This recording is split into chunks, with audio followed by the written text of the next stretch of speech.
Lesson 27. Sound. Let's begin by looking at the difference between sound and noise. Sometimes these words are interchangeable, but not always. A sound can be pleasant, nature, or unpleasant, but noise is always either nature or unpleasant. I woke up to the lovely sound of my wife playing the piano. Pleasant. I could hear the short sound of their voice in the other room. Nature. The fighting cats make horrible screeching sounds. Unpleasant. I can hear you. There's a lot of background noise. Could you call me back? Nature. My car is making an annoying buzzing noise whenever I turn on the AC. Unpleasant. If a noise or sound is very strong, we can describe it as a loud sound or noise.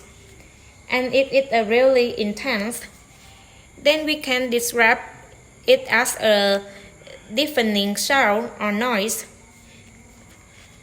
On the other hand, if we can barely hear it, then it is a faint or short sound or noise. There's also a muffled sound. When it seems that something is blocking the sound, noise that doesn't stop is called contrast. Instant noise.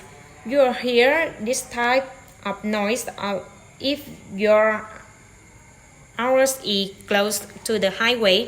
For example, you hear the roar of traffic day and night. If you work in a factory, then you might hear the hum of machinery all day long. And if you live next door to college students, you will roughly hear music blaring as they party every night. Nature is full of noises such as birds chirping or dogs barking. If you sit near the ocean, you can listen to the waves rushing.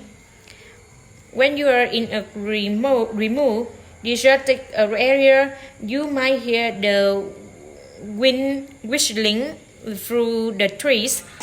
And if there's a storm, you'll hear the rumble of the thunder or be scared by a sudden thunderclap. Now let's talk about the aspect of sound. There's a difference between the words quiet and silent. Quiet means that there is very little noisy, whereas silent means there is no noise at all. You can emphasize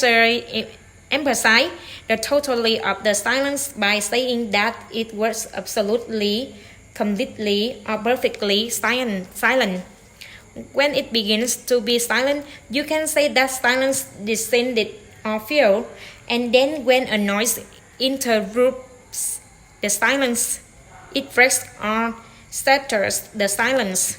It's also common to use collocations to give an emotional tones of quiet or silence.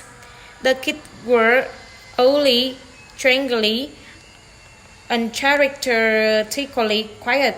The fact that it is quiet is unusual, not normal.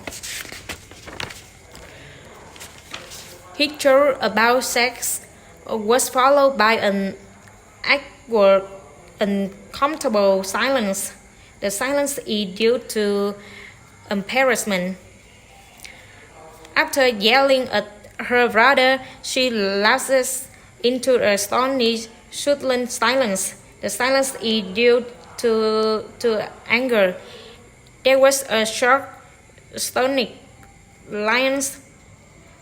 After the resident announced his resignation, the silence is due to extreme surprise. The city became a